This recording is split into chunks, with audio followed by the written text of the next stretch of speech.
বিয়ার প্রলোভন দিয়ে অশ্লীল কার্যকলাপের অভিযোগ।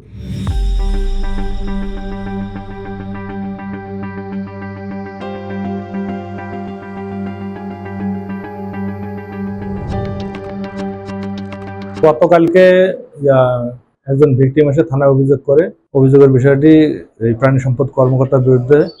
তখন আমি বিষয়টি, যেহেতু থানার ওসি স্যার নাই, আমি দায়িত্বে থাকার জন্য আমি বিষয়টি সাথে সাথে ওসি সার্কেল স্যার মহোদয়কে জানাই। সার্কেল স্যার উনি সাথে সাথে ঘটনা আসার পরে ঘটনা শোনে এবং উনি সব মানে সার্বক্ষণিক এখানে থাকে। তারপরে প্রসিডিওর নিয়মকানুন যা আছে সব উনি ঊর্ধ্বতন কর্তৃপক্ষের সাথে আলোচনা করে এই মামলাটি রেকর্ড করা হয়। আমি মামলা রেকর্ড করি এবং আসামিকে আমরা গ্রেপ্তার করি।